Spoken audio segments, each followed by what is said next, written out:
Dude, he's amazing. Oh my god, I love that character. So it's funny because did you watch it on Prime? Because that's where I watched it. Yeah. So the second I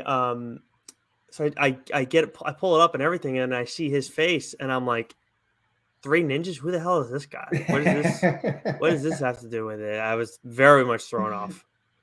Yeah, no, Love they were a nice addition. Again, I like having not seen the movie in like 20 years or so.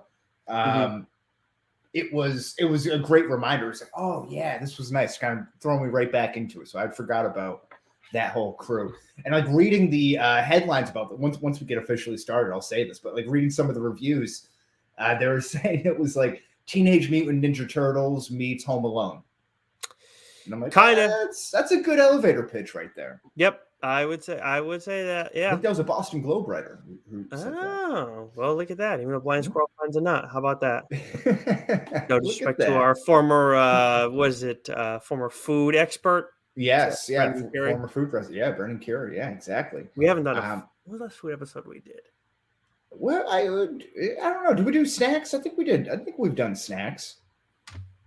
It definitely wasn't the chain. We've done something in between the chain restaurant too. I think we had a cereal March Madness. Must have been the cereal thing.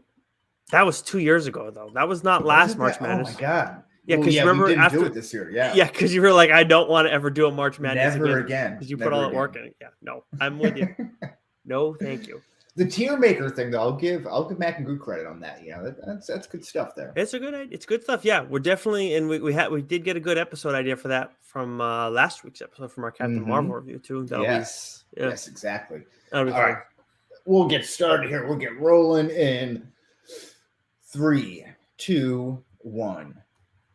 We must love and trust as one, just as a rope of one strand can be broken. Fuck. Damn it, Nick. Mark that down. A rope of 4 strand no enemy can break. Damn, that was awful. It was even in broken English, too. I am Wesley Sykes. Through the other side of the ether is the Tum-Tum to my Colt. It's Nicholas J. Esquire Ninja for hire. First of all, I'm insulted by the Tum-Tum. Second, I knew Colt was going to be your favorite character from when you were a kid because I saw him and I'm like this kind of looks like what Wes looks like as a kid, like in my head. Like Jules said the very same thing when I pulled up the movie poster, seeing all the backwards hats. She's like, "This is definitely you." I can see why you love this movie. But at the time when I was probably between Colt's and Tum-Tum's age, and I love Tum-Tum. You know, he just works your way into your heart a little bit there. You know. Sure, but Rocky is definitely the goody two shoe try hard one. We'll get into all of this. Sure, a little bit later, but. Tum-Tum's great. That's all I got to say about that. Well, I appreciate that. But I also do want to say happy birthday, my friend. Well, happy belated birthday. I'm a Kevin Durant 35 over the weekend, so it was very nice. The wife took me to a Red Sox game, had my name up on the video board, got the happy birthday sign up there. Get out. Yeah, it was nice. It was fun. That's awesome. Wait, who is the... Oh, I saw Julia's Snapchat. Introduced Wes to Kid Rock, and now I have to deal with this. That was... What did she say? She sent a snap. I think it was in her story, like making fun of you for like playing Kid Rock on the way up to the game in the car. See, I was not aware of this. Oh, this is horrible here. If she said she introduced me to Kid Rock, she is sorely mistaken. I had the Kid Rock debut album, Ba with the Ba, the bang to bang, diggy diggy diggy, said the boogie, said up, jump the boogie. Well, the edited version, I wasn't allowed to have that sort of filth in the household, but of course, I had an album nonetheless, probably in the 6th grade or so. So I kind of figured you were aware of who Kid Rock was, and at least of some of his songs. Yeah, so I was a little thrown off by that. That's pretty offensive if she would do that on my birthday. We have a 24-hour rule where she has to be nothing but nice to me and can't make fun of me or anything like that. So she was, getting a little outlet on there on the interwebs. I don't have Snapchat. We'll have to have a little talk to about that. But as Nick mentioned, it was my birthday this past weekend. So this week, as a crow flies, we'll be conducting an exit survey of my childhood favorite movie, 1992's Three Ninjas, Nick. It's available on Amazon Prime to rent or buy. Fortunately for a little price there, but Nick bucked it up for us here. Of course I did. It's your birthday. I mean, come on. I can at least do that, I think. It's good to know that I'm worth at least $3.99 for a 48-hour rental here. But I actually got a discount on this one, by the way. So even little good there. All right, you had a couple credits in the bank. Yep. Before we get into all that, though, Nick, I had a little bit of a ruckus evening right before we got to recording here. As you know, I have 2 dogs now. I used to have one Sterling dog who's very well behaved, but we now have a 1-year-old golden retriever puppy who's very sweet, probably about 40 pounds, a little tiny little thing. Mm-hmm. And of course, as a little birthday present to myself over the weekend, I rented a dingo, clear out all my backyard. So that's all done. What's that? Did the dingo eat your baby? Well, the dingo, the machine dingo did everything it was supposed to do. The dog dingo did not. So I'm up throwing the Frisbee in my cleared out backyard now with the dogs. When my neighbor, we don't have a fence up yet. Hasn't reached to this point. It's in the process of getting put up. So my neighbor who has chickens had the chickens out roaming. This little puppy locks eyes with a loose chicken and just darts and just goes after it. And I'm yelling like a madman, Buttercup, Buttercup, which I feel like such an idiot yelling Buttercup out like in the middle of like my whole neighbor, like angrily yelling Buttercup. But this dog, I've never seen her react this way. She like, oh my God, has been around these chickens before, and then she's terrorizing this poor thing like all around the yard, and then finally gets it in her mouth. She gets like the tail end in its mouth and is doing what dogs do when they catch their prey. It's like trying to like snap its neck and like whipping it all over like that. And I finally lets it go. I drag the dog back into the house. My other dog, Cody, the angel that he is, was just sitting in the position that I told him to stay in when I left. Didn't move an inch. So he's a very good boy. Yep. But Buttercup goes in. I throw her inside. She pisses on the floor immediately. I have to go back and like talk to the parents now, the neighbors. The kids are all distraught. The chicken's fine. There's feathers all over the place. I'm like, I feel horrible. Oh God. But I'm torn too because it's like the dog did its job in a way, you know, like that's like a primal kind of like instinct, you know? I mean, when you have chickens, you know you're going to run into trouble. I mean, you're going to have foxes. There are foxes on the Cape, no?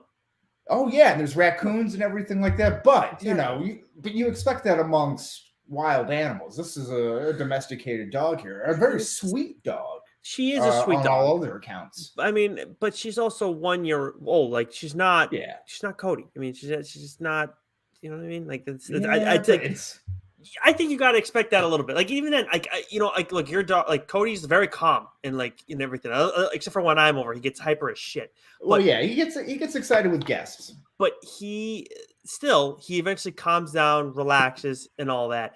Still, like if you told me he did that, I mean, like he's an animal. Like it's gonna happen. I don't know. I just think like as chicken owners, you gotta understand. I thought she had the neck when she had the tail and started whipping it. I thought she had the neck and was just about to snap that neck right in front of me. But I felt so bad. And I've been saying like I want a chicken coop of my own. Yeah, that's like, right. I can't do it anymore. Like I think that's off the table. Nope, no shot. Not as long as Buttercup's around. Which, by the way, that is by far the best part of the story is you like just in your neighborhood yelling Buttercup, Buttercup, Buttercup, Buttercup. Oh my God. Stop it. Buttercup. Did you stop yourself after the first time you said it? Be like, oh shit. Then I'm just yelling like, hey, get over here. But I'm like yelling, I have to break out the dad voice in a certain amount of tone, and it's just not working.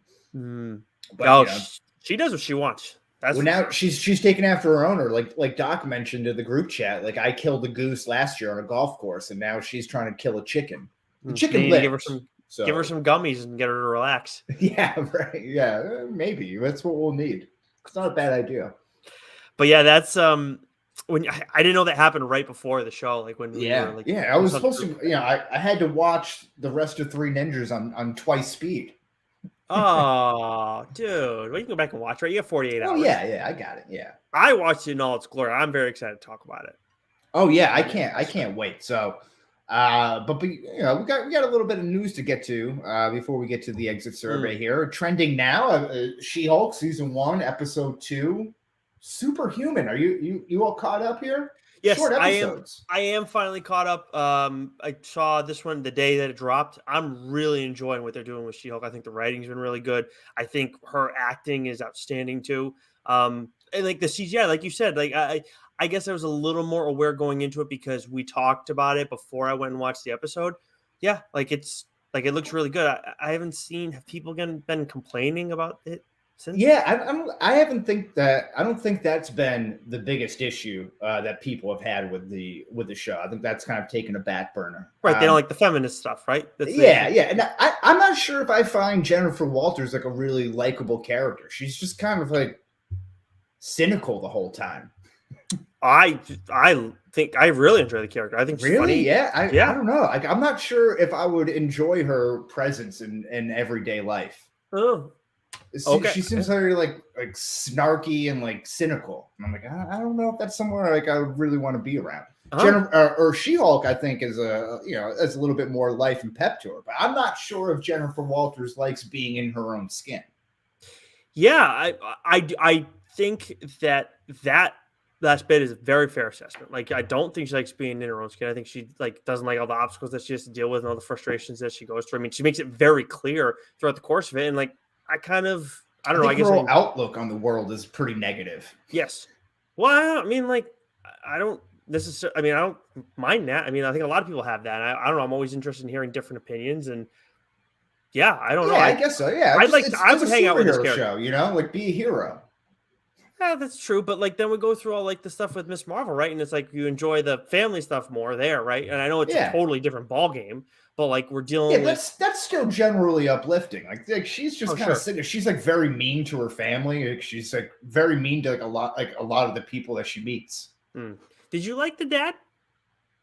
Her dad? I thought the dad was nice, but again, I saw like a very stark contrast where her family looked almost like inbred idiots, and she was like stood out and like very glaringly stood out, like she wasn't a part of the family. And I feel like that was like how the scene was supposed to be kind of portrayed, right? Because she already doesn't feel comfortable going back to her family. They're bombarding her with all these questions. They all look like fat and Coke bottle glasses and like backwoods, right? And she's just like very well. It just, I don't know. It's weird. Is that how it goes in the comic books? I don't know what her family's like at all. And I'll tell you what the cousin looks like. The guy who I'm pointing at right now, Hammer from Three Ninjas. He kind of looks just like that dude with the hair and everything. The best. Who got the promotion at Best Buy, right? The one thing that has thrown me off about this series that it was just like a quick moment, but when you have the courtroom scene and the fight happens with Jamila. But I'm trying to remember the actress name because she's from Jamil. I think that's it. Yeah. Jamil. I forget if the A's at the end of her name or at the beginning of the name. But I think it's at the end. Yeah, no. I think it's at the end. Jamila. I don't know. Anyways, the point is, that we know. I got it. I enjoy her as an actress. I was really thrown though when she did like the kick. And she's kind of like hovering through air. Very cheesy, right? Yeah, I get this is supposed to be goofy and stuff, but that was like, you guys said it was okay. Like, I need to see a little bit more of that to make me feel very comfortable with that because, like, we get this whole CGI battle, and it was awesome. I mean, the Hulk versus She-Hulk, that was very well done. But, I thought that was cool too in the first episode. Yeah, and then again, like I took that just as like a spoof, like it was like the courtroom fight scene with Titania. Like I thought it was supposed to be kind of hokey like that, but if it wasn't, then that would be an issue. Right? Well, it's obviously deliberate. It's so goofy that it's deliberate, but it's just like I don't know, because I expect like a certain level of like we talk about production quality and all that stuff. Like that's just a thing where like it really stuck out strangely, especially when you already had that other fight. So if we get more like that, then I'm probably going to be fine with it. But that was just one thing. I was like that's a point taken off for me when we're talking about the reviews. They could get it back later, but it was just like it very much threw off. And by the way, it's Jamil. Yeah. I was getting it wrong. I don't know. We're right around it, but I think aside from any of the other commentary about the episode, we got Easter eggs galore here with particularly World War Hulk. Shout out our guy Casey Smith, Casey Walsh there. Hashtag Casey was right. As Professor Hulk looks like he's going off the planet dealing with some shit here. Yep. Took the ship and he is out of here. And I am very excited to see what they have planned for him next. But we already know because of Casey. But yeah, like so now, Bruce, you've done your thing. We don't need any more of you. Let She-Hulk kind of shine. Bring Daredevil into the mix and maybe some other characters that we're getting hints towards. Yeah, and again, we've gotten a lot of mutant hints and kind of little Easter eggs here and there. And I think that this was when when She-Hulk was looking at jobs. She was scrolling the internet with her friend there, and one of the stories that she was reading about along the website. So you have the related content articles there. You have a headline that says "Man fights with metal claws in a bar brawl." Then we also get a reference to the celestial ship from the Eternals. There, I think it's Tiamat is the Eternals name. But why there is a giant statue of a man sticking out of the ocean is the headline. So very, very cool stuff. Yep. Love all those little connective tissues. And again, we've all been wondering, why is there a giant statue in the ocean? Yes. But also a rehabilitated Abomination. How about that? Pretty cool stuff. Sounds of the Lambs type stuff. Yeah, and I mean him and Bruce kind of having like the pen pal relationship was very funny. But then and also we get the tie back to Shang-Chi as well, right? Because we have the whole like how he broke out, but he's still there and everything. So yeah, I'm it was good, but I'm not buying that he's fully rehabilitated. I'm sure in the end it's gonna be like, nah, someone's gonna piss him off, and then we see Abomination again. Got to, right? But I agree. I'm with you on that. What I did enjoy, though, was kind of flipping the narrative around to be like, I was a decorated soldier hired to stop a crazed monster. I thought I was going to be Captain America. Like I thought that was very well done and a cool little twist on everything. Absolutely. Couldn't agree more. Like that, the way they did that was very interesting. I appreciated that a lot. Over time, we've talked so much about how, villains are a matter of perspective. This is case in point right here. Great job. Yeah, absolutely there. So Emil Blonsky getting a little bit of credit there. Yes. Now we also have House of the Dragon ongoing as well. I keep calling it House of Dragons. Like it wasn't until I watched the first episode that I was like, it's House of the Dragon. So there's multiple dragons though. So I can see that mistake. Thank you so much. I really appreciate it. You are a kind soul, unlike Billy D, who decided to call us out in the group chat because we both forgot that each other watched Game of Thrones last week, which wasn't at all embarrassing. But yeah, I think it was good. That just shows how much content that we put out. Yeah, you can't keep track of everything, right? No, apparently PCP can't even keep track of the schedule. So well done, sir. Thank you. So have you watched either of the first two episodes yet? Because we were both behind on this. No, I can't keep track of this show while we're on the topic here. But I'm again, this is just nothing but my own negligence here. I just haven't been in the right mode to settle into like a deep dive type of show like this. Well, yeah, you're going from the Cape to Fenway on a day. Like that's an entire day event. That's a day. It's a good day. She-Hulk watching right now. I know you got other things that you're watching too. And this is not like, I don't know if we're going to do an episode on this. We've never done that with Game of Thrones before. I don't think. Could be wrong. But anyways, I have watched the first two episodes of House of the Dragon, and it's like along the lines of Thrones, as you would expect, but obviously different stuff set in a different time frame and everything. They do a great job of setting all that up. Really have enjoyed these first two episodes quite a bit. Without getting into spoilers, there was a scene that people were talking about from the first episode that was like gruesome.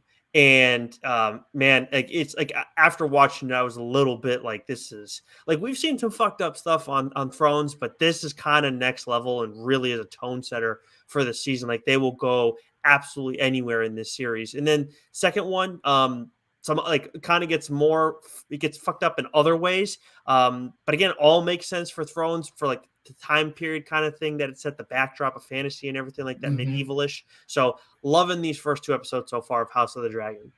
Okay. I got it. It's nice to have something to dive into because right now I have a scorching case of poison ivy on my arms and my legs right now. Very bad once again. So this battle didn't this just happen like a month ago? I'm telling you, I'm in a constant war with the backyard. It's fighting back for me cutting down all the trees and clearing out all that land. It's a back and forth. So I'm winning the war, but they have the battle right now. It's very annoying. So I can't do anything. So maybe I'll just watch a couple hours of House of the Dragon. Yes, House of the Dragon. What's funny is like I know that was it HBO announced that they're going to do a Christmas Story sequel right in November. Mm-hmm. I'm thinking right now like Wes is turning into like the dad, except instead of being a furnace fighter, you're like in a never-ending battle with the backyard. Yeah, I think that's about right. Yeah, I'm going to win it though. You will. I'm going to win it. Yes, especially with that dingo. We have 2 announcements here, 2 fairly big ones here. You tell me which one you think is bigger here. Jeffrey Dean Morgan being cast in season 4 of The Boys, or, according to multiple Hollywood trade reports, Matt Shakman, the director behind WandaVision and It's Always Sunny, being hired to direct the Fantastic Four in the MCU. Which one do you take? What did he? So he did WandaVision. Oh, okay. I was looking at it, and it was like, wait a second. Like I was thinking Doctor Strange, Multiverse of Madness, just all Wanda stuff. Mm-hmm. Oh, okay, that's good. I like that. I can get behind that. So he's gonna he can get a little bit weird. He's done it successfully on multiple levels, but I'm definitely more. He can handle a group dynamic, with It's Always Sunny. That's very true, very true. And so that's awesome. But like The Boys right now through 3 seasons has been absolutely outstanding. Hasn't missed. In different ways they've been kicking ass. And to add Jeffrey Dean Morgan to the mix after you just kicked ass with Jensen Ackles, I'm so here for it. And Jeffrey Dean Morgan too. Like God bless him. Like he's been Negan. He was the comedian in Watchmen. Yep. Watchmen, thank you. He was in The Losers from years ago. That's available on Netflix now. Not the most well-done movie, a different time and everything, but it was a fun movie still. And then I feel like I'm missing some. Oh, he was in Supernatural too. He was the father in Supernatural, obviously a very successful show. So he likes being in this genre, and he's an outstanding actor. So, and obviously Thomas Wayne too for a very short bit, but regardless. Yeah. So I'm very happy to see him be in another comic book role. He's going to kick ass, man. Yeah, this just feels like a good pairing, whether it was with him on The Walking Dead or him in Watchmen, like you said. This just feels like that same type of cut from the same cloth type of thing, right? Mm-hmm. So I feel like it's a perfect match. So I like that. But what I will say about Matt Shakman, again, listening to some YouTube accounts here, he was reportedly to be on the second best Chris's 4th Star Trek movie. So Chris Pine, Star Trek, the 4th movie there. He was supposedly supposed to I see what you did be there. Directing that movie. But now he has since gone off of that and taken this role with the Fantastic Four. And the thought was that he pitched a Star Trek-like movie plot for the Fantastic Four, and that's what won them over. So it's going to be something about them traveling in space, maybe. Maybe they're already formed and already a group or unit and have their powers and they're exploring off. Maybe, you don't get that origin story. I think that could be an interesting kind of take there. Yeah, definitely. Look, you're asking me to pick between like a really, really great bit of news and then like a really good bit of news. Like that's how I kind of see this. And also, I think I saw like these are still rumors, and I haven't seen Casey tweet anything about this, but the lead actor in You supposedly has at least had a conversation with MCU about who said that?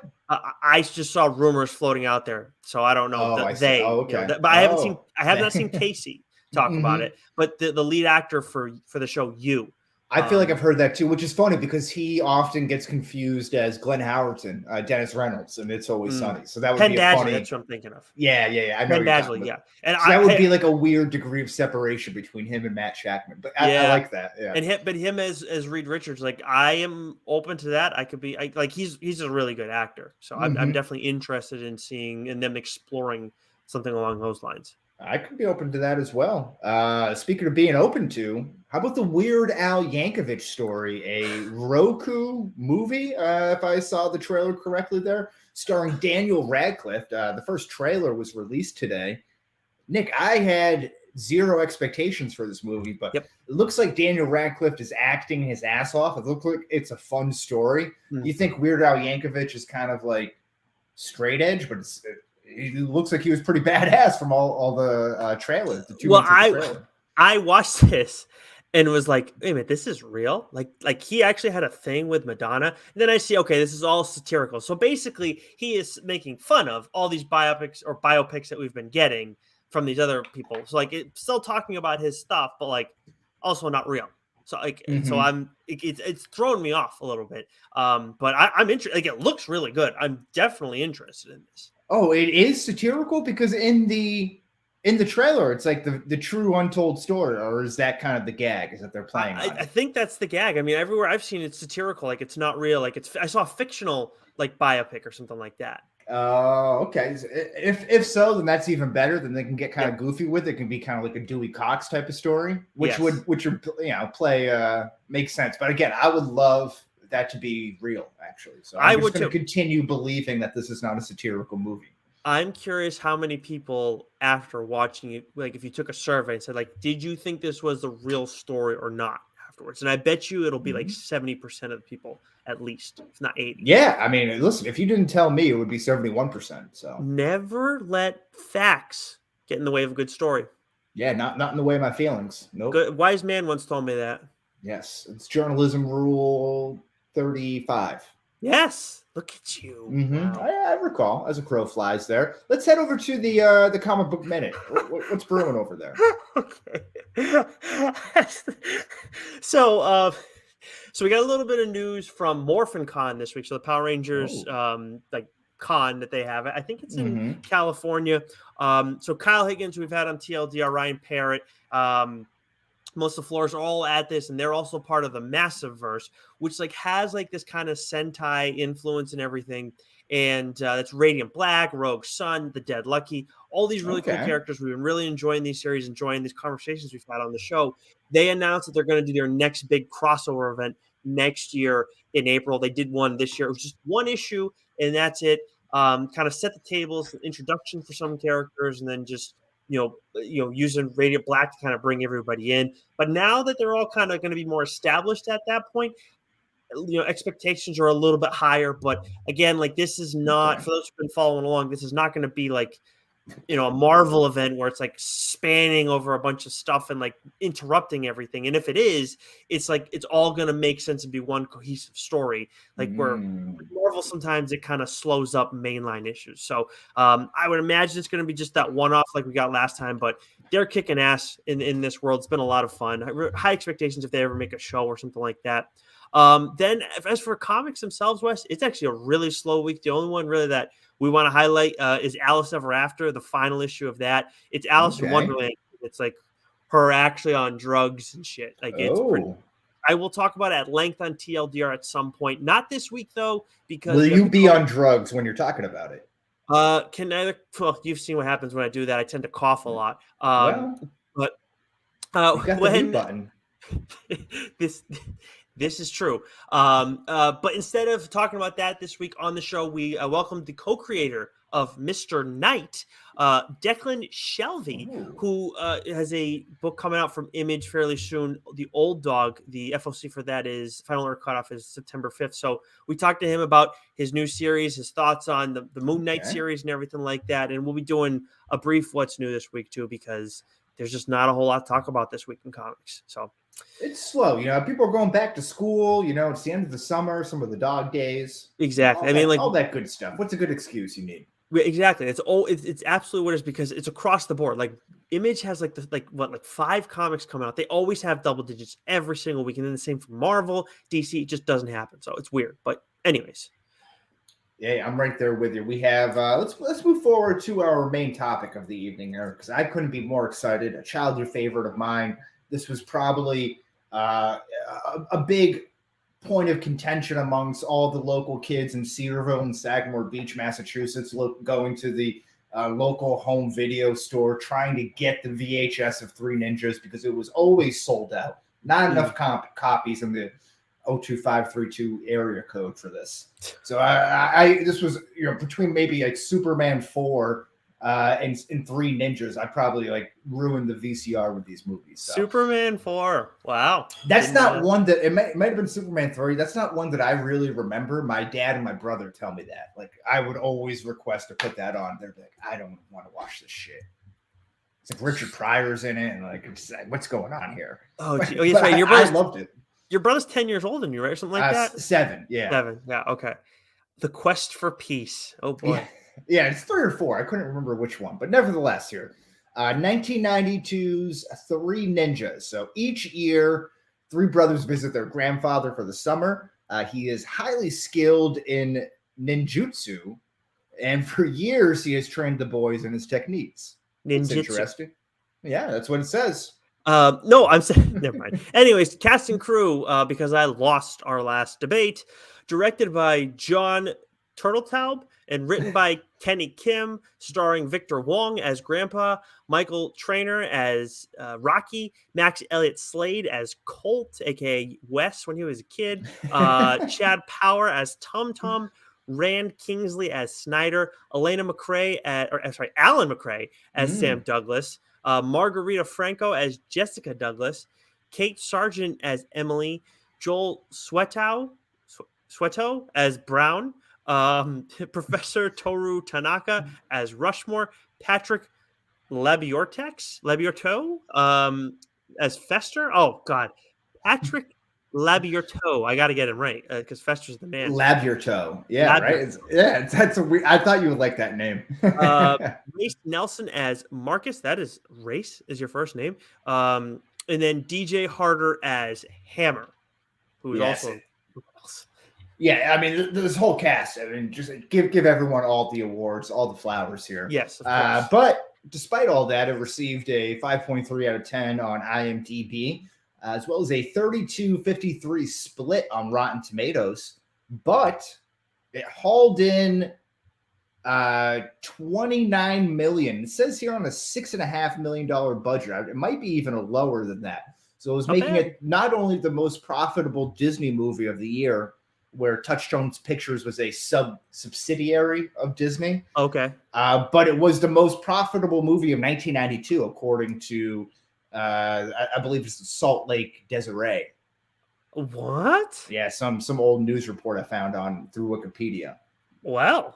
So just because it grossed something like 27 million. I think it might have been $2 million. I think is what the Wikipedia page said. Oh, and it made like 28 million. Okay, so from like a percentage standpoint, profit. Yeah. Okay, got it. The most profit made off a movie in 1992. So straight profit, not percentage based. That's okay. Right. Yeah. Wow, that's even more crazy because profit. Yeah, it makes sense. Like you're what, like it's 14 times the amount or whatever. If it's I guess in 92, right? And if it's a $2 million, $3 million movie, then you're making like 30 million on it. Like it's pretty awesome. I mean, even 6.5 million, that's almost like for 29, that's almost 5 times what your investment was. That's insane. And so much so that it sparked not even just a sequel, but a trilogy series. Now, the other two were horrible. I believe the third one, Three Ninjas Knuckle Up, is available on Netflix right now. But, Knuckle Up? Yeah. Three Ninjas Strikes Back is the sequel, if I'm not mistaken. But Three Ninjas, the original, as we mentioned at the top of the show, is available on Amazon Prime to rent or buy. I believe it's $3.99, unless you have some fancy credits like Nick here. Yeah. What do you got for a score and a tweet length review? You want me to lead off with the score? Yes, I do. Oh, yeah. Okay. I'm going to hit it home, so I'm going to drive you in. Okay. Well, so we do our scoring out of 100. And, of course, this is a movie from a different time, meant for a different audience. I'm going to give this a 70 out of 100. I can imagine any kid falling in love with this movie. Totally get why you enjoyed so much growing up. But, like, again, I can get why any kid would fall in love with this movie. Now, so my initial reaction is to be upset and lash out irrationally because it's a 70 out of 100 in this movie. I feel like you're giving me a 70 out of 100. However, I see what you're saying because I'm reviewing this movie through the prism of 9-year-old Wes, not 35 middle-aged Wes. So I can see someone in your age, seeing this for the first time, being like, "What is this?"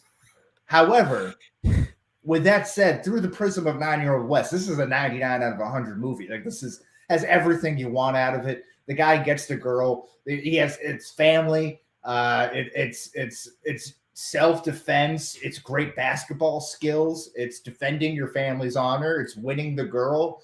It's doing it while having a backwards cap. That's me.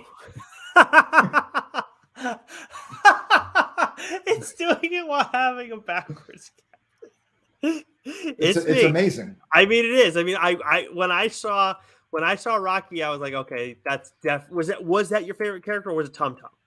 No, it was it was Tum Tum and Cole. I thought Rocky was a little bit too much of the goody two shoes, a little bit of the try hard, but you need that in the group, right? You need the older one to have the most discipline, kind of set the rules, be the father of the group, if you will. Yeah, but that doesn't mean he's the most likable. No, I mean he wasn't. I don't think he was my favorite in this. I mean, I'd probably go Colt, Rocky, Tum Tum. Probably, but that's and this is the typical archetype, I think, of the brothers or a unit or something like that too, right? You have the younger or the small one. I think of this like Homeward Bound: The Incredible Journey, right? Sure. You have the golden retriever is Rocky because it's the oldest one, the most sage or the most wise. They're the leader of the group, right? And Chance is Colt. They're a little bit wild, but kind of like the Colt nickname that he's given through his father there.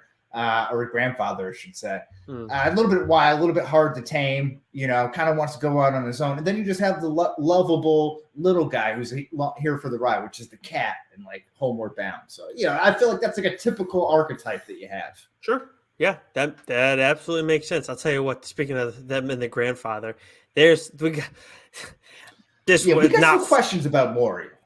Yeah, there's some questions about some of the stuff in this movie for sure. Let's start off, as we always do, with the On Your Left award, Wes, for most rewatchable scene. Yeah, I mean, I think right as the opening credits roll, I mean, the kids ambushing Maury at his home during the summer camp montage is just amazing. I mean, we talked about this right at the beginning here. I believe it was Boston Globe film critic who said this movie is like TMNT meets Home Alone, which I think is the perfect elevator pitch here. But also to it, it's just really just montages, fighting montages scene. And you're just you're just trying to get to the next montage scene, which is, the best parts of Rocky too. So.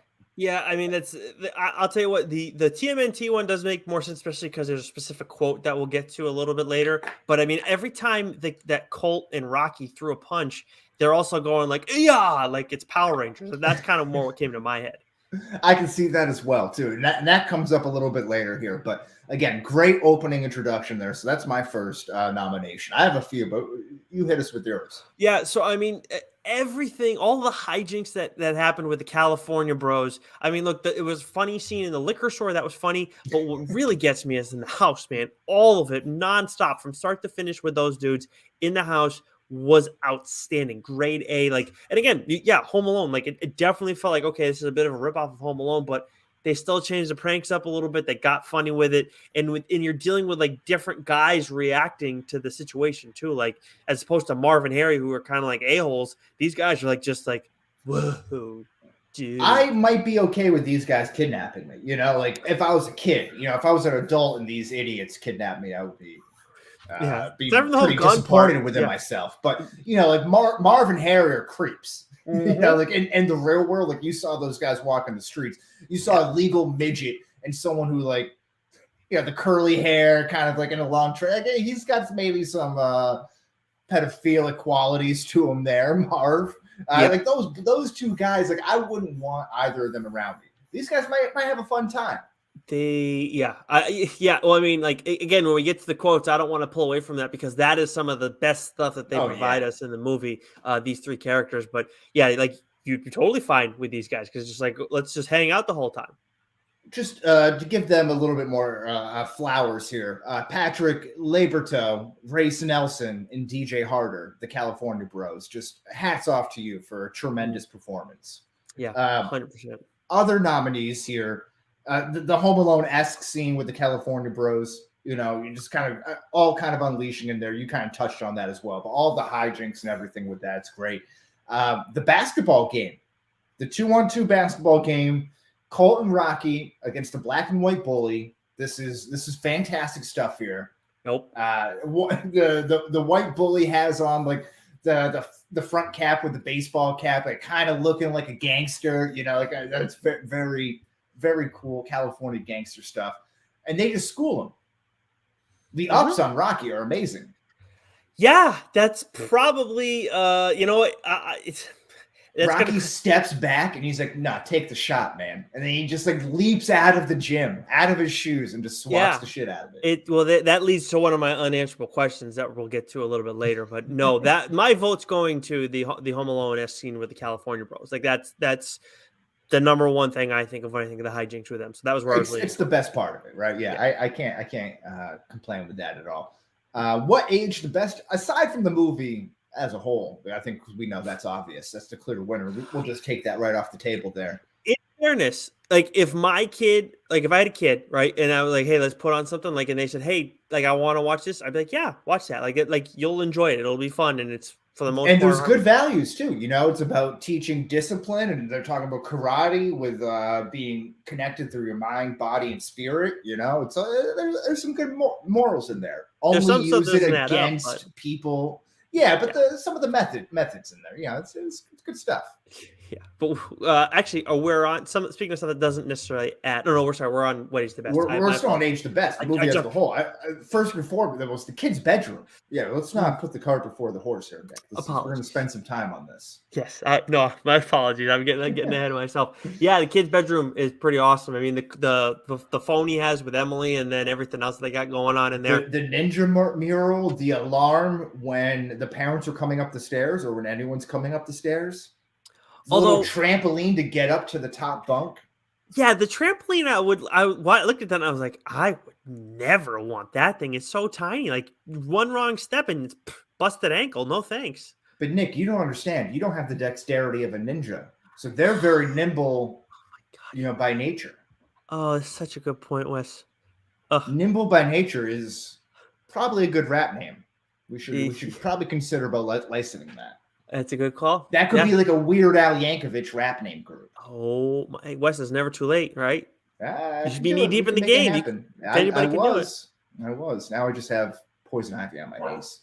Okay, the kid's bedroom. How about keeping jelly beans on you at all times? That proves to be maybe just something that you should have on your person. Maybe you're about to get choke slammed. Maybe you find yourself in a Chinese dojo fighting for not only your life but the life of your grandchildren. Yeah, from a Italian arms dealer. Is that who the Snyder is? I don't know. I don't know. Do we think he's Italian? I don't know. I'm not sure. Something. Yeah, so I think that works out pretty good. And so when all else fails, just shove jelly beans down your opponent's throat. Yes. Yep. I think it looked like there was nothing wrong with the way he did it there in the movie. It was a clean move and definitely threw him off legitimately. Yeah, Can I hear in the background? Oh yeah, it's just the dogs horsing around. I thought it was chicken. Sorry. Oh no, you'd be hearing squeals if that was the case. Oh God, death sounds. Was that? I didn't even think about that. The sounds. I'm too focused on you yelling Buttercup. Was there like? Oh yeah, no. All the other chickens were watching this happen. They were all in their hen house there. They were just squawking away. It was sad. It was weird. My. Oh God! Now Buttercup's the monster next door. I know. We'll fucking monster that one here. Anyways, Maury's home. Also liked Maury's home out in the middle of the California country there. Yeah, I did kind of like that. Like that, he had a pretty good situation there for sure. But for me, I mean, look, it's no secret what my favorite part of this movie was, and that was Hammer, Marcus, and Fester. Like for me, these characters age extremely well. Like they still like play today. Like, yeah, is it like a little bit like of a stereotype that you don't see brought up as much? Sure, but still, people like know exactly what you're going for here, and it's just I just think it's always funny when done right. Well, I think we just watched this done right in another series that we reviewed, Stranger Things season 4, right, with the surfer bro of Jonathan's friend, right, who's kind of that stoner California surfer bro. I forget his name there, but that kind of dude guy, long hair, very laid back and Argyle, thank you. Very similar there. So I thought they played that very well. Yeah. And again, a likable villain. You clearly know they're the bad guy, but you kind of like them at the same time. Yes, 100%. One last honorable mention here. Speaking of Snyder, this is a 90s cliche, another 90s trope here, of identifying the villain with the ponytail. I think a lot of villains from 1990s movies had ponytails. Excuse me. Heat. Val Kilmer and Heat had a ponytail. Yeah. Do you remember Kindergarten Cop? No. Arnold Schwarzenegger's villain there had a ponytail, and it's a little one too. It's not a long one. We'll have to do Kindergarten Cop for your birthday next year. I could also do that too. I think that's a very relevant movie for our times, actually. Sure. I've never seen that one either. It's a great movie. It really is. Schwarzenegger? Some of Arnold's best work. Yeah. Okay. Well, anyways, so what's your vote for this? Geez, the kid's bedroom definitely has me here, but I think for survival purposes, keeping jelly beans on you at all times. Fair point. I can't argue with it there. You never know. You never know. Maybe not just jelly beans. Maybe M&Ms, Reese's Pieces. You know, any sort of small coated candy. But those are going to go down easier. I would think jelly beans, like they're a little bit lumpy, especially if you got like Birdie Bots, every flavored beans. Then it's like now you're dealing with some nasty flavors too. What if you go something a little chunkier, like Juju fruit? And that's tough to chew. That gets caught up in your teeth. Wow. You can't yell. Yep. So you are a true black belt. Yeah, we're thinking here. You've seen all three Ninjas movies. I am the fourth ninja. That's right. I was like the fourth member of Destiny's Child. I just didn't make it. Like they were just like, "No, you're not good enough. We got to shine down without it." It was a tough day. You know what? I wish we thought of it. I thought of this. Like this is where I don't have any good ideas till after the fact. Like, what would your ninja name be for this movie? Like that would have been good. At that time, it probably would have been nothing past X-Men. It would probably been like Wolverine. That's probably all I would want to be. Well. That was my occupation of choice for a good portion of time.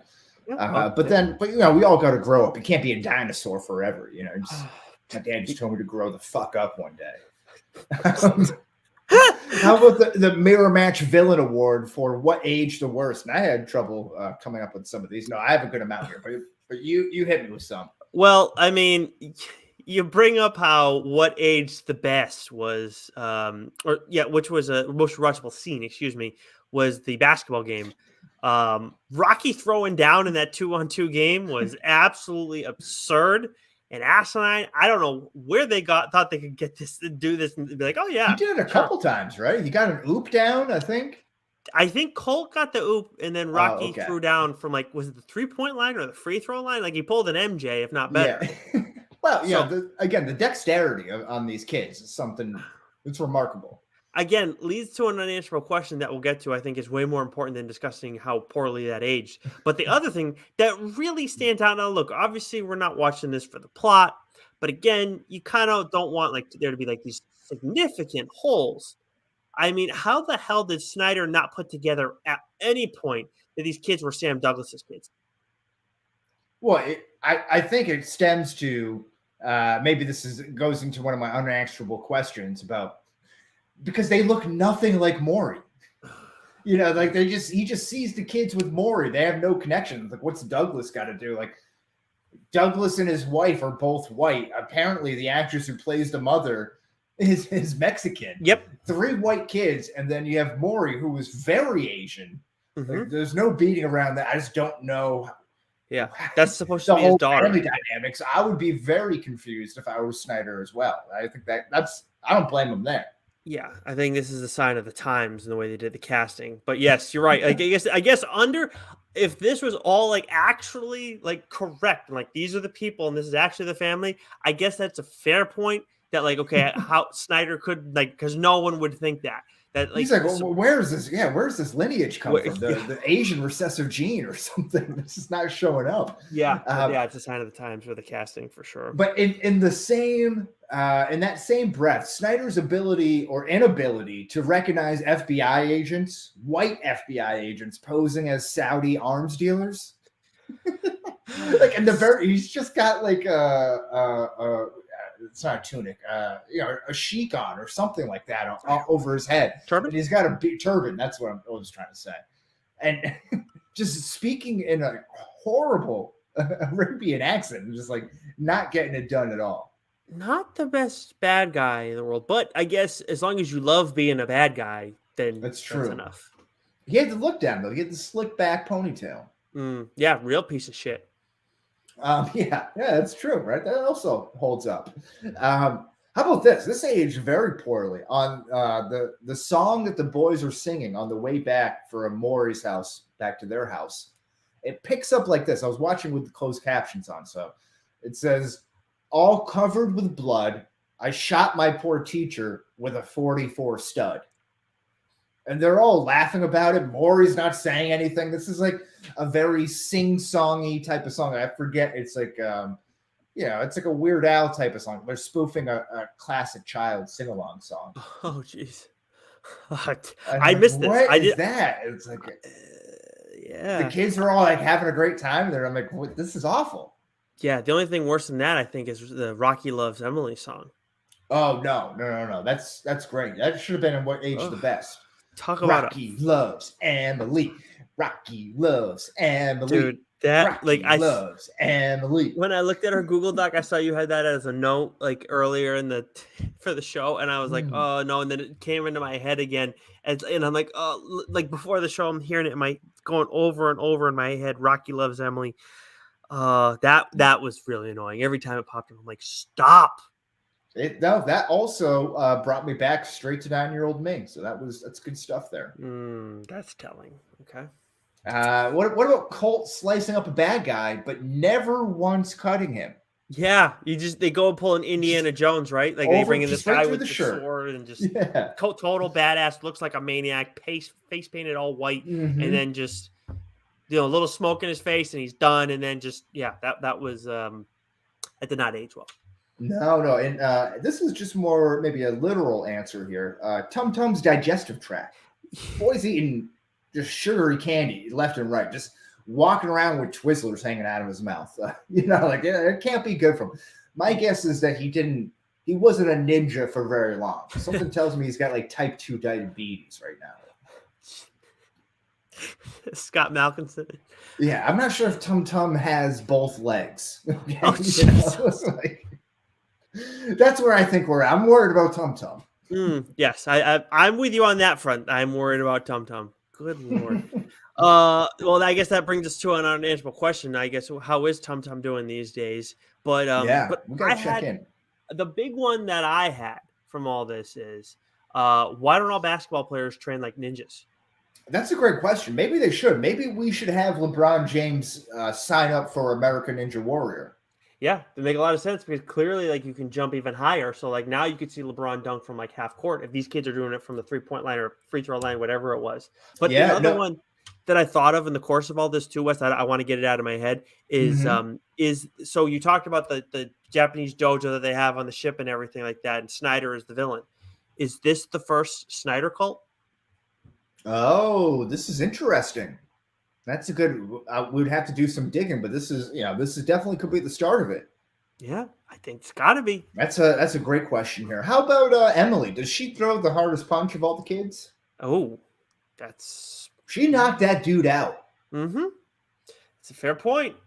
And all the other kids, like you mentioned, are like female tennis players. They're just grunting every time they throw. Hoo-yah! Ha! Yeah! Hoo-ah! If ninjas are supposed to attack in the shadows and surprise their opponents, like, why would they announce their every move with a yell?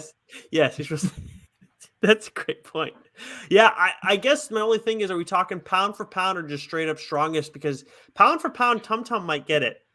Pound for pound, yeah. And he's getting those cock shots off. He's right at that height. Yes, and when Rocky took that one guy out, right, with the sword and everything like that, right at the end, Tum Tum finished him off with a haymaker. That's a good point. But Emily did knock a dude out. So, that's a tough one there. Pound for pound, you got an argument.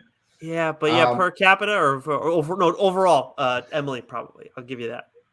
So, again, we talked about this briefly in the last category, but how exactly is Maury related to not just the boys, but anybody in the family? The mom is his daughter, and legitimately Margarita Franco is like, she's Mexican. Like, and this is the kind of stuff, like not to go too far down this rabbit hole, but this is the kind of stuff people talk about representation and everything. It's like, well, you have this character supposed to be a certain like background, and then they're not that at all. Just continuity, like, it's very easy. These kids, they don't know. And To be honest, I never thought twice about it. So as a kid, no, yeah, of course not. No, why would you? Like, you don't. They don't think no, about I'm it. not watching it for the continuity. I'm like, I just want to see it for the sweet backwards cap ass kicking that's going on. How long was Douglas and his FBI squad watching his father-in-law fight to the bloody death with his children being held hostage? Wow. They're just like hanging out over there. They're like, wait, let him go, guys. Wow. You got the shot? No, he needs this, okay? Let him do it, all right? He's fine. He's got jelly beans in his pockets. He's okay. Yeah, you don't know that he has jelly beans in his pockets, man. Just wait. He's going to pull it out at just the right time. You ain't seen nothing yet. Also, what did Maury do for a living before becoming an old sensei? Like, I mean, bad dude. He's a criminal. Yeah, that's what I'm saying. Like, what was he into? Apparently loved white women. Some fucked up shit, man. Yeah, jungle fever for old Maury bags. The Shield Internet Sleuth Award for Internet Research on the movie. The film opened up at the box office at the number 4 position, and by the end of its 6 weeks run, it grossed 29 million domestically. Considering that the film was budgeted at $2.5 million, this is what I was talking about here. It was a huge financial success and turned out to be the most profitable film of the year in terms of cost-gross ratio. There we go. That makes perfect sense, because I have a hard time imagining that there were some movies that like that one year, like nothing made more than 29 million. But now we're talking about cost of gross. Yes, like so we're talking on a percentage basis. That makes perfect sense. Yeah, profit. Yeah, and real quick, just because it's the only thing. Well, yes, it's profit, but it's not just straight profit. Is what we're getting at. Like straight profit. So it's 27 million is the profit. Like right. That's not what they're talking about. What's cost to gross ratio? What would the difference be? Meaning like how much it costs and then how much you like a 10-to-1. I see what you're saying. I'm an idiot. I exactly. Gotcha. So this was like this is like a 1-to-14, like 14 plus. So that makes perfect sense. That's insane. I gotcha. Now, because that's our only thing for the Shield Internet Sleuth Award, that of course wins. When it comes to unanswerable questions, though, I gotta say that is some of the best unanswerable questions that we've had in all of this. Like that was a good one. Any one of those is a winner. So I don't think we should vote on this one. I think we should respect them all because they kicked ass. I just wanted to throw that out. We'll give them their flowers, much like everyone in this movie. I think that's good. And I believe the 3, I didn't put this in here, but I think I remember it correctly from the Wikipedia page. The 3 boys there, Rocky, Tum Tum, and Colt, they all actually do a yearly screening. I want to say somewhere in Northern California every year for this movie. No way, that's awesome. Yeah, so cool stuff there. Lots of good quotes here, Nick. I know this is usually your forte. What'd you come away with here for quotes? Man, well, I think that Fester is the star of this movie. He is. He definitely shines. We don't want to hurt you. We just want to kidnap you. Fester. What time does school get out? I don't know. I never stayed until the end. That's Hammer responding. Dude. Seems that Providence has shined her light upon us, boys. It's pizza time. I love how cordial and proper he is sometimes, and then finishing it with like something like that. Like it's a really nice touch. Yeah, I mean, this isn't a good quote, but like when you have like, you're getting robbed, and then he's like, "Sir, may I use your phone, please?" Yeah, exactly. So ridiculous. That's a perfect. You remember the 6. You remember the 3. You remember the 2. Mm-hmm. Well, let's see. We should save some of this pizza for the kids we're nabbing. That alone is a great quote by itself, and that is Fester. But then it's followed up by Hammer, and he says, "They're probably pretty nice kids." See? And the kids were kind of saying the same thing. They were like, listen, the pizza dude just shoved the pizza in the babysitter's face. They're like, awesome. But they got guns. It's bad side. Yes. Sticking with Fester here, says, man, where are these little boogers? If I was a little booger, where would I be? And just the fact that he calls them little boogers, I like that. That's an endearing kind of jab. Sure. Yeah, endearing. Sticks yes, with me. For sure. Yeah, that one definitely stood out. Like every time, seriously, every time he's on screen, like I am hooked in on Fester. He's absolutely outstanding. Steel Scener, absolutely. Who lost the movie? We know it's not going to be Fester here. No. We have Snyder as your nominee. I have Douglas as a absentee father, but You tell me here. Okay, well, I've got to say Snyder. Like this is not in the I Am Inevitable award, which again, a list of winners. The winner in that is Fester, because he's either him solely or him like with Hammer in those quotes. But another memorable quote from this one was, "God, I love being a bad guy."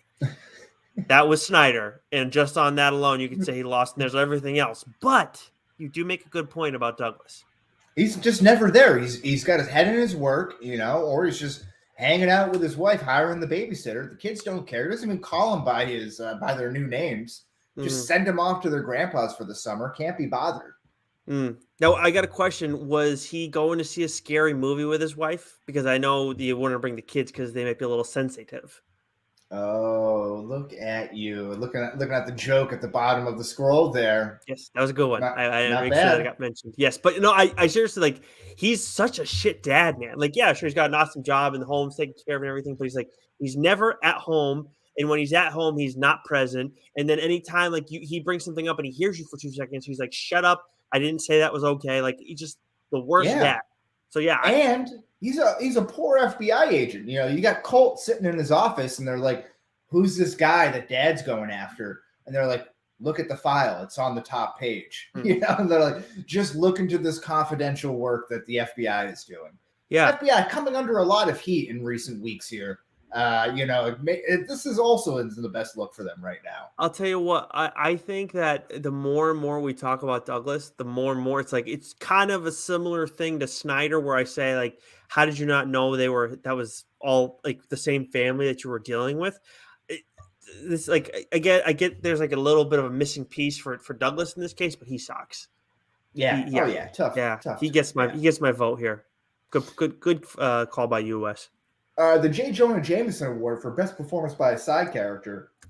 I'm fully on board with Fester or Hammer here. I think that's really the two-man argument. If we think Fester might be a little bit more front and center here. Yeah. A couple honorable mentions though. The babysitter, who again another distinct memory burned into the 9-year-old mind of myself. With the curlers and all black and the black glasses and her facial expression. She doesn't say a word in this whole movie, but her body acting is off the charts good. Like, give this woman the Oscar. I wonder so much what the directions were there. Like, you're getting cast in this. You're not saying a word. We just need you to be as weird as possible. Be like grumpy, but also pathetic. Yeah. Yeah. She was great. I mean, like, this is where it's like, okay, we're talking about side characters, and side characters, like, are they like a big character? Because she's totally a big character. But when we're talking about like Fester and Hammer, it's like, okay, Hammer is absolutely like on that side bit character role, but Hammer is on that. Fester is like, he's a side character, but he's kind of like, he's a screen stealer for a lot of the time. I'm with you. I think it's got to be Fester. I'll also give a quick shout out to the Black Bully, Baja Jackson there. I thought when he's got his little speech about stealing the bike and then he's going to challenge them to play basketball, he's kind of walking his talk. He's kind of sitting back on he's got a little swagger to him. He winks at Emily about the bike. Like, he's got some good bully energy going on there. Yeah, he did a good job. I meant to look at some of these kids and see like where they are now. Smack at the end. It's just a little tap on the face, He had his ass beat by Rocky. Yeah, he did. Well, he was waiting for it. He told him not.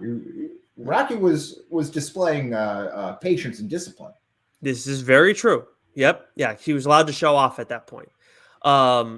Let's see. And then we got the Edith Award for who won the movie. And for me, Wes, like, again, this is where I felt bad about like putting Fester in the J. Jonah Jameson Award and giving him that, because like I think he deserves the Edith Award too. I mean, should we punish him for being amazing? I think we should reward him for being awesome. No, I think you should reward him for being awesome. You're absolutely right. Give this guy a 2-time award winner, because not only did he win the movie, and did he really steal the movie, but he had the best performance by a side character. I think the other nominees, Tum Tum and Maury, and we didn't talk about this enough, but his dexterity is off the charts. I want to know what he's eating, what his training regimen is like, what his diet's like. This guy moves around, like he's doing flips and all this other stuff. You see him, he's got the full-on ninja mask at the end. he's breathing really heavy fighting Snyder. I thought he's going to collapse on the floor. So just reminded me of two things, and one should have been an unanswerable question. Why the hell do all those ninjas have goggles like that? I don't know. That is a good question. What so the they can't hell get poked in the eye? Such an obvious, unanswerable question. Yeah, maybe. Yeah, they're worried about Three Stooges. Like, but what was the other thing? Oh, so with Maury, you're bringing up his dexterity, and like we never see his face, right? And like any of like the real acrobatics for obvious reasons. But when we see all the hijinks with the California Bros too at the house, like there's a point where Hammer is like falling down the stairs with Marcus is the blonde one's name, I believe. Yeah. So when they're falling down the stairs, there's a point where like there's a like Marcus like falls into the wall or whatever after stumbling over the jelly beans, and it is so clearly like not him. Like if you like freeze frame it, I didn't even need to freeze frame it, and I saw it. And the guy, the stunt double looked more like Marcus than anything. Yeah. It was so bad. Just we had someone with long hair in there. The X-Lax gag, I mean, that was a great one too. That's a nice little addition there. Shout out Dumb and Dumber. But yeah, so Maury and Tum Tum, I think, are good nominees here, but it's Fester's the GOAT. Yep. Fester is my favorite character from this movie. I mean, and honestly, like the fact that they were out of the mix it felt kind of early. Like I understand for the story, but it was like, I need more of these guys. You had to get to Tanaka, you know. You had to get to him. We're rebooting everything. Let's do like a series on these guys now. Where are they? They now? should. They really should. They should do something here. Anything else that you want to say other than maybe I'll give you one last chance to recalibrate your score to get into my neighborhood. But yeah, right. We're not in the same block at all. No, not this time. Not even in the zip code. Yeah, I mean, it's like we're in different states or something. It's weird. But you know what, Wes? Like, seriously, if obviously there are some flaws to this movie, but again, if I had a kid, like, I would absolutely be like comfortable, like sitting down watching this with them, and I could go enjoy this too because there is stuff in here for parents that's like for people who are older that is dumb, but at the same time, like at least as a guy, like you can still appreciate some of this. I think so. I think it's funny stuff. It's a good time. I can't wait to show my kids. They're about to be, they'll be the fourth and fifth ninjas. Wouldn't they be if you have two, wouldn't they be fifth and sixth because you're the fourth? No, I would pass my title down to my firstborn. Wow. Yeah, well, wow. I will be raising warrior poets. I've said that to my wife. She doesn't know what that means, but warrior poets? Yeah, I'm not exactly sure either. I feel like it's self-explanatory. Like if I have to explain to you, then you probably shouldn't know.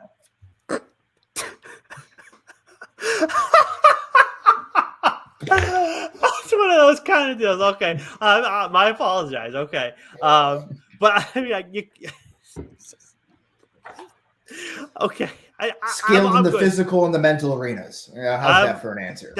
Warrior Poet sounds like an amazing movie title, so that should be the follow-up series to Three Ninjas. But it's the first single off the Nimble by Nature album.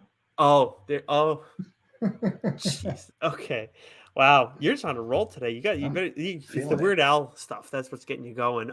It was seeing a chicken's near death that got me jacked up. That will do it.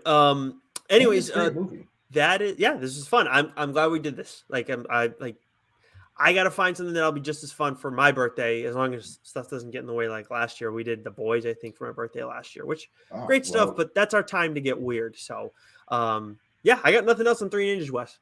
I love it. 99 out of 100. Go see it. Pass it on to your kids. It's a timeless classic. Still time to grab your tickets because the train is about to leave the station.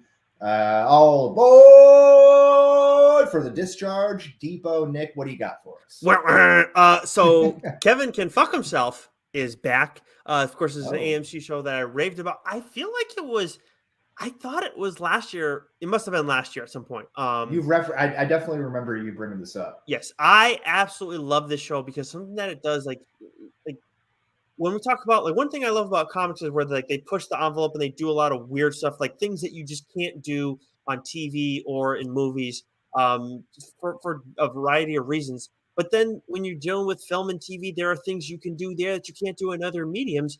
And one thing that we're seeing in Kevin Can Fuck Himself is you are blending the the sitcoms and dramas into one show, where it's like whenever Kevin is in the scene, it is like it is a sitcom. And then anytime it's Annie Murphy's character, I'm blanking on her name in the show, but every time she is focused on her, it is a drama.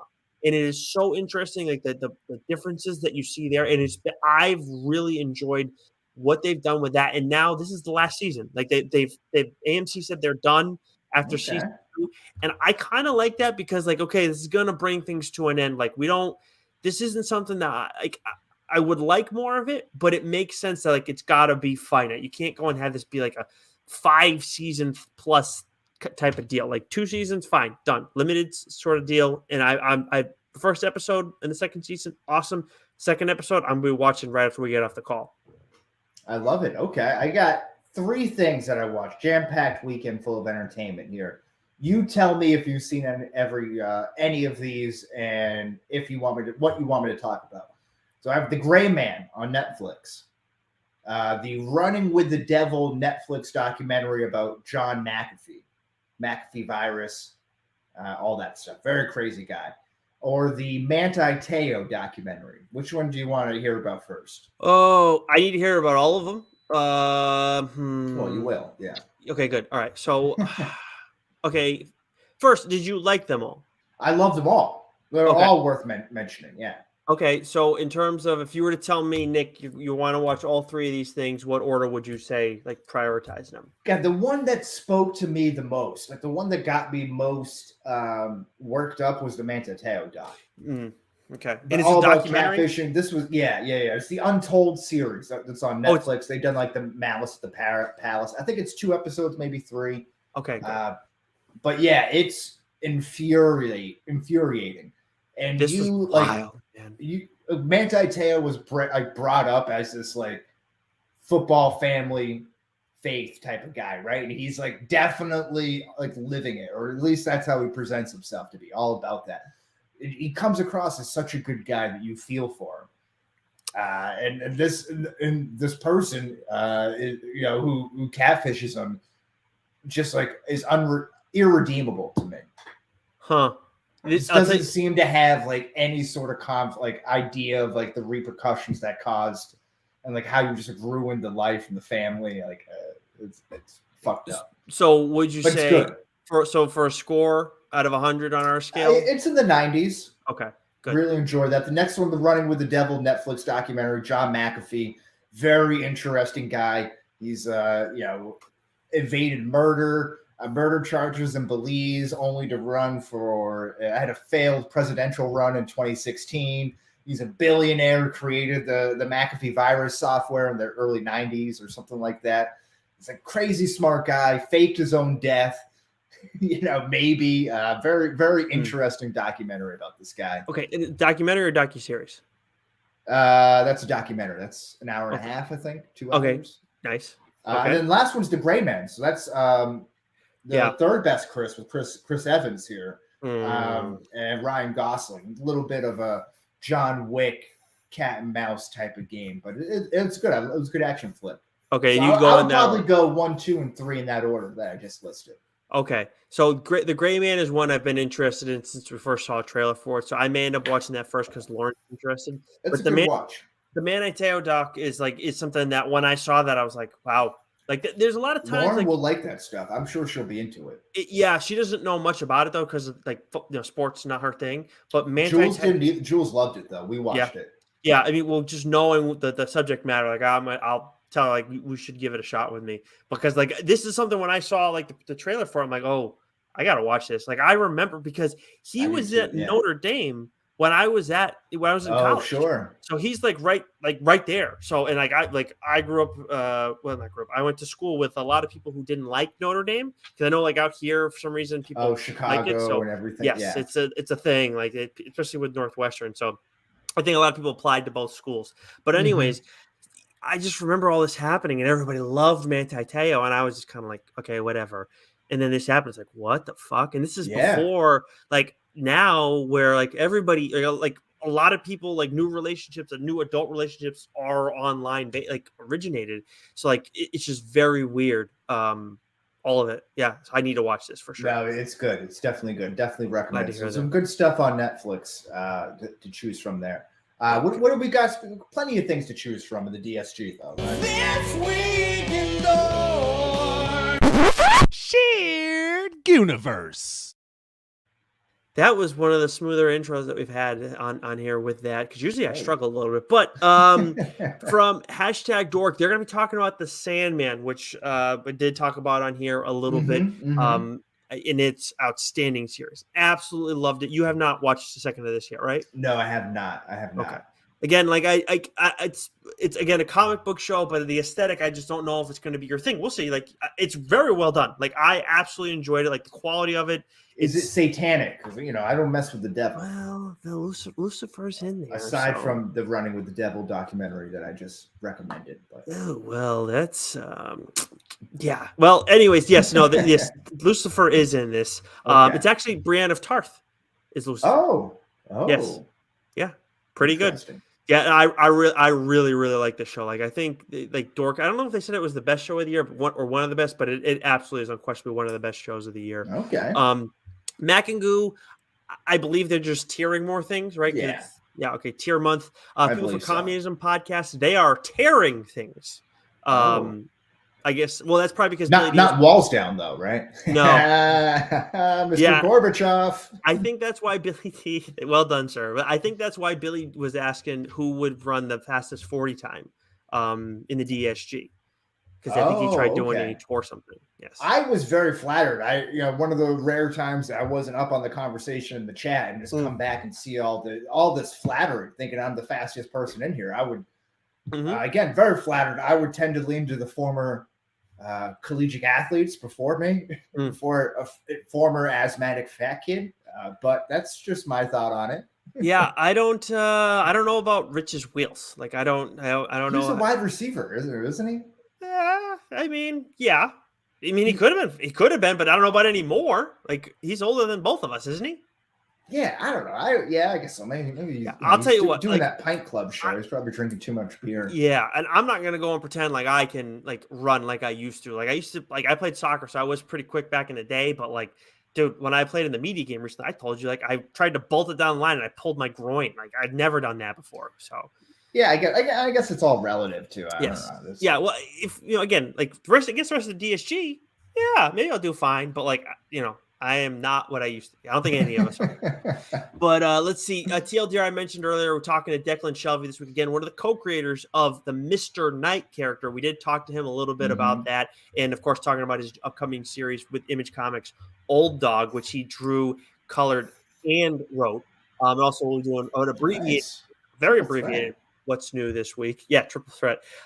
Didn't letter it, though, which is a bit disappointing. But anyways, I've heard it both ways. Season 4, episode 17 of Psych? Maybe. Mark? You're talking about Psych this week. If you like another good episode. Exactly. Another rip-roaring episode. They stream those on Thursdays. And speaking of streaming, you can follow Doc on Twitch at Backcracker. If Shime ever twitches again, he's at Shime Time on Twitch. And then #Dork, they do their video game playing on the #Dork YouTube page only. And that is it for this week, Wes. What the hell are we doing next week? Do you know?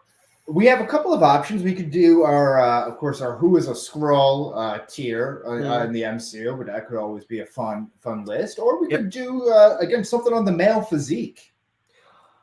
Oh, that's or again, free play. But those are just a couple of penciled in options here. So maybe we could think on it here, sit on it. That's tough. Yeah, I think we're gonna have to solve this one off air. We'll let it breathe for a couple of days. We'll come back to it, but I think again, I haven't fully worked out how I want to do the male physique. But I want to do it. It's work. Yeah, it's a work of art. You can't rush art. No, you just got to mold it, sculpt it one day at a time. Yeah, no, we need to end this show. I'm getting a little too excited now. We got to save that for another conversation. But so TBD, your favorite kind. Yes, TBD. It's going to be great, though. It's going to be great nonetheless. Knuckle up, ladies and gentlemen.